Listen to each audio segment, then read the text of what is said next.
Hello दोस्तों, तो स्वागत है आपका स्ट्रीट टू सक्सेस में। मैं आपका होस्ट अमित यादव फिर से एक नए टॉपिक के साथ आपके सामने आया हूं।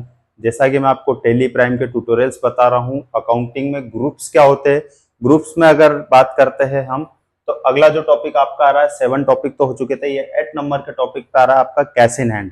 अगर आप कहीं पे रियल लाइफ अकाउंटिंग कर रहे हो, कहीं पे जॉब कर रहे हो, तो आपको ये वर्ड कहीं ना कहीं डेली रूटीन में आपको सुनने में आता ही है। और अगर आप फ्रेशर हो तो आपके लिए ये वर्ड को समझना बहुत जरूरी है, क्योंकि कैश ऐसी चीज होती है जिसे मेंटेन करना बहुत जरूरी होता है और एक ये रिस्पॉन्सिबिलिटी रहती है अकाउंटेंट को अगर मेंटेन करने को दिया जा रहा है तो, या अगर किसी बिजनेस में कोई मैनेजर है पोस्टिंग पे जिसे कैश मेंटेन करने को दिया जा रहा है, तो उसकी रिस्पॉन्सिबिलिटी उसके पास रहती है और उसी से हम जो रहता है पूरा हिसाब किताब लेके हम अपने डाटा में एंट्री करते हैं। तो है, अब इसे जो मैं आपको बताने जा रहा हूँ, एक प्रैक्टिकल स्टार्टिंग से बता रहा हूँ कि जब से बिजनेस की शुरुआत होती है तब से कैश को हम किस तरीके से लेजर बनाते हैं, कैसे मेंटेन करते हैं और कंपनी में हम इसका किस तरीके से यूज करते हैं। तो चलिए बिना देरी के शुरुआत करते हैं हम कैश इन हैंड टॉपिक को। आइए समझते हैं। अब यहाँ पे एग्जाम्पल के साथ मैं आपको बता रहा हूँ। एक यहाँ पे एक फर्म का नाम लेता हूँ मैं, रतन स्टील। यह आपका रतन स्टील एक कंपनी है जिसके ऑनर जो है आपके, ये ऑनर है, ऑनर का जो नेम है वो है यहाँ पे रमेश जी। ये रमेश करके ऑनर है। इन्होंने क्या सोचा है कि मुझे कंपनी की शुरुआत करना है। जैसा कि मैंने आपको नाम दिया रतन स्टील। रतन स्टील में क्या काम होता है? रेती गिट्टी सरिये का काम होता है। रतन स्टील की कंपनी की शुरुआत करने के लिए क्या हुआ, रमेश जी को अपने पास से कुछ पैसा इस बिजनेस में इन्वेस्टमेंट करना पड़ा। मतलब बिजनेस की शुरुआत कर रहे तो कहीं ना कहीं उसमें पैसा तो लगाना पड़ेगा, बिना पैसे के कोई काम होता नहीं है। तो पैसे की बात है तो रमेश जी ने क्या कहा कि हाँ, मेरे पास 5 लाख रुपए नगद रखा हुआ है। रमेश जी ने कहा हाँ, मेरे पास 5 लाख रुपए रखा हुआ है, मैं इस 5 लाख रुपए से इस रतन स्टील जो बिजनेस है इसकी मैं शुरुआत करता हूं। तो वो ये क्या पेमेंट जो लाए, ये केस के रूप में लाए बिजनेस की शुरुआत करने के लिए, ताकि मैं इससे मैं माल खरीदूंगा, आगे माल बेचूंगा, उससे जो प्रॉफिट होगा और उसी प्रॉफिट को मैं मिला के कहीं ना कहीं मेरे बिजनेस को भी बढ़ाऊंगा और मेरा घर भी चलाऊंगा। अब क्या हुआ कि रमेश जी ने इस केस को यूज किया बिजनेस में माल लाने के लिए, या जो भी यूज किया इसका, इसको हम जो नाम देते हैं एक तरीके से, जब बिजनेस की शुरुआत करते हैं तो एक बैलेंस शीट में शो होता है कि कैपिटल कितना है ऑनर का। ये तो ऑनर का नाम है, ऑनर की जो कैपिटल कहलाती है वो स्टार्टिंग में इसे नाम जो दिया जाता है कैपिटल दिया जाता है, केस ना कहते हुए।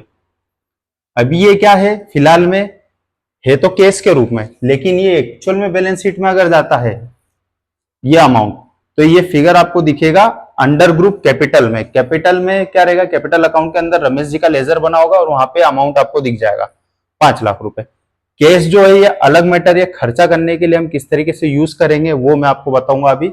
ये तो मैंने आपको बता दिया कि अगर कोई इन्वेस्टमेंट के रूप में जो इन्वेस्ट कर रहे हैं अपना पेमेंट जो उनके पास है फिलहाल में जो केस में रखा हुआ है, ये इनका कैपिटल कहलाता है। और अगर ये केस ना होते हुए रमेश जी क्या करते, इनके बैंक अकाउंट से अगर ट्रांसफर करते, किसमें, रतन स्टील के करंट अकाउंट में, ये करंट अकाउंट में रतन स्टील के इन्होंने ट्रांसफर कर दिया है, तो भी ये इसका जो वर्ड रहता है ये वर्ड चेंज नहीं होता, ये इनका वर्ड कैपिटल ही कहलाता है।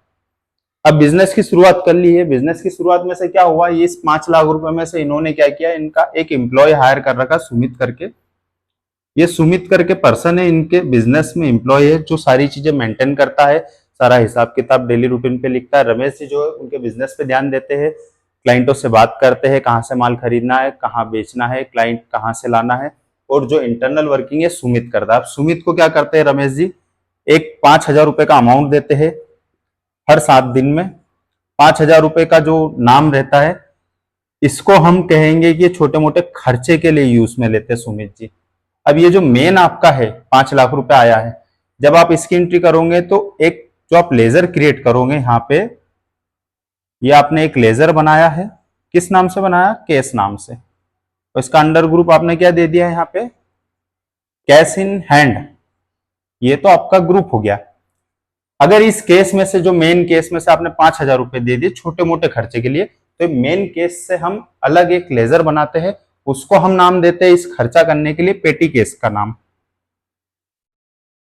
ये पेटी केस का हमने नाम दे दिया। अब इसमें से क्या रहेगा, सुमित जो रहेगा हर रोज यानी डेली रूटीन में जो छोटे मोटे खर्चे रहते हैं उसके लिए यूज करेगा। पेटी केस को भी हम अंडर ग्रुप कहाँ ले जाएंगे, ये कैश इन हैंड में, कैश इन हैंड में लेगा। अब इसमें से क्या करेगा सुमित, तो डेली रूटीन में खर्चे आ रहे हैं, लाइक मैं आपको बता देता हूं किस तरीके के खर्चे होते हैं छोटे मोटे। ये तो आपका पेट्रोल एक्सपेंसेस हो गया। सुमित जी अगर मान लीजिए कि कहीं इस बिजनेस से रिलेटेड वर्किंग कर रहे हैं, कहीं ना कहीं वो ट्रेवल करना पड़ता है, तो पेट्रोल का जो खर्चा लगता है उसका खर्चा भी कहाँ से लेंगे, पेटी केस में से लेंगे। इन्होंने मान लीजिए पेटी केस में से 100 रुपए यूज कर लिए। अगला क्या खर्चा कर दिया इन्होंने, ये वाटर एक्सपेंसेस कर दिया। भैया कहीं ना कहीं ऑफिस गोडाउन खोल रखा है तो वहां पे पानी की जरूरत भी लगेगी, इसमें से इन्होंने 500 रुपए खर्चा कर दिया।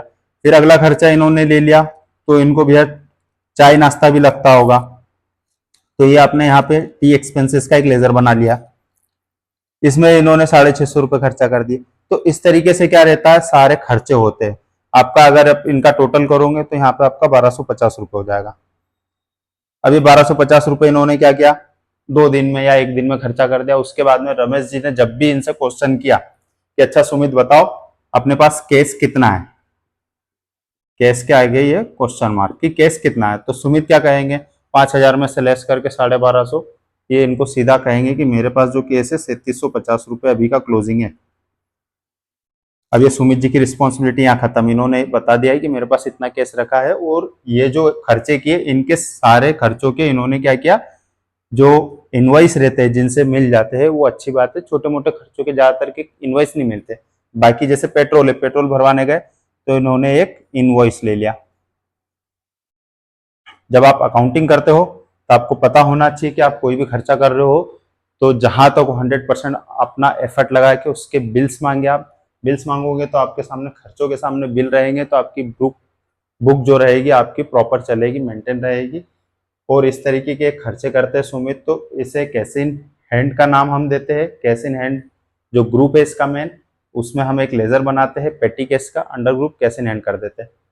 इसमें कोई डाउट हो आपको तो आप मुझसे कमेंट बॉक्स में पूछ सकते हैं। अब ये तो हो गया है आपका केस और पेटी केस का नाम हो गया। इसी के अलावा अगर आप चाहो तो इस नाम से भी एक लेजर बना सकते हो, सुमित केस अकाउंट। ये सुमित कैश के नाम से एक लेजर बना सकते हो, इसको भी अंडर हेड आप पेटी केस के रूप में ले सकते हो, और पेटी केस को फिर अंडर ग्रुप आप कैश इन हैंड ले सकते हो, इस तरीके से भी नाम दे सकते हो। लेकिन जब क्या रहता है कि पूरे साल की जब अकाउंटिंग होती है उसके बाद में अगर इस तरीके से नाम जाता है बैलेंस शीट या प्रॉफिट एंड लॉस में, तो ये एक थोड़ा सा दिखने में अच्छा नहीं लगता है, क्योंकि जो अकाउंटिंग के वर्ड्स है जो एक फिक्स वर्ड है, जैसे पेटी केस हो गया, कैश इन हैंड हो गया, बैंक हो गया है, कैपिटल अकाउंट हो गया, इस तरीके के नाम। अब ये तो पर्सन है, इस नाम से अगर हम केस का लेजर बनाएंगे तो थोड़ा सा सुनने में भी अजीब लगेगा, देखने में भी अजीब लगेगा। तो जब भी आप कहीं पे अकाउंटिंग कर रहे हो तो आप इस तरीके के लेजर बनाइए जो साफ सुथरे आपकी बुक्स को और अच्छा दिखाए। केस के जो और भी सोर्सेस रहते हैं उसमें एक सोर्स ये भी रहता है कि अगर रतन स्टील से इन्होंने कुछ माल सेल किया है, ये इन्होंने क्या कर दिया है, कैश सेल कर दिया है। कैश सेल इन्होंने पूरे मंथ में जो किया है 8 लाख रुपए का कर दिया।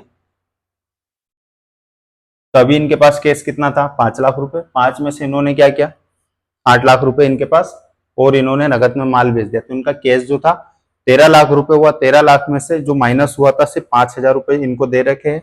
5,000 रुपए माइनस करेंगे तो 12,95,000 रुपए यहाँ पे इनके पास बैलेंस बचेगा।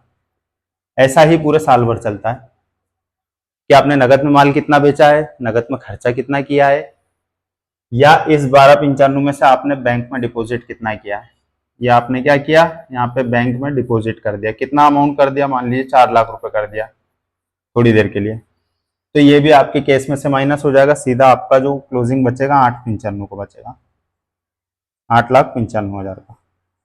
इस तरीके से केस की एंट्रियां होती है। और जब हम इस तरीके के खर्चों की एंट्री करते हैं तो पेटी केस एक लेजर रहता है, उसमें से हम क्या करते हैं कि petty cash account credit to expenses debit, जैसे पेट्रोल का खर्चा किया तो पेट्रोल एक्सपेंसेस डेबिट हो जाएगा और क्रेडिट हो जाएगा आपका पेटी केस। तो दोस्तों आपको कैसी लगी वीडियो ये मेरी, अगर आप फ्रेशर हो तो इस तरीके से मैंने आपको डिटेल में समझाया है। ये आपका 8 नंबर का टॉपिक था, ग्रुप्स जो आपके आएंगे 28 इसकी सीरीज रहेगी वीडियोस की। अलग अलग वीडियो इसलिए बना रहा हूँ ताकि आपको डिटेल में समझ में आ जाए। एक ही वीडियो में सारी चीजें मैं मेंटेन कर दूंगा कि सारे ग्रुप्स उसमें कवर कर दूं, तो कहीं ना कहीं आपके लिए बोरिंग हो जाएगा एक साथ देखना। शॉर्ट शॉर्ट वीडियो बना रहा हूँ 10 से 12 मिनट 15 मिनट की, इसमें आपको सारी चीजें क्लियरिटी से समझ में आ रही है। और आगे भी इसी तरीके से आपको समझाऊंगा। जब आप प्रैक्टिकल अकाउंटिंग करोगे, आप फ्रेशर हो, तो आपके लिए बहुत ये यूजफुल रहेगी।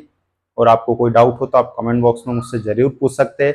आगे भी इसी तरीके के टॉपिक और अकाउंटिंग सीखने के लिए, जो कि मैं आपको फ्री में सिखा रहा हूँ, इसका मैं आपसे कोई चार्ज ना अभी ले रहा हूँ, ना आगे फ्यूचर में लूंगा। ये आपके लिए बिल्कुल जो कोर्स रहने वाला है अकाउंटिंग का, पूरी तरीके से फ्री कोर्स रहने वाला है। तो मेरे चैनल पे अगर आप नए हो तो मेरे चैनल को लाइक, फॉलो और सब्सक्राइब जरूर करिएगा। मिलते हैं नेक्स्ट वीडियो में और किसी टॉपिक के साथ में, बने रहिएगा।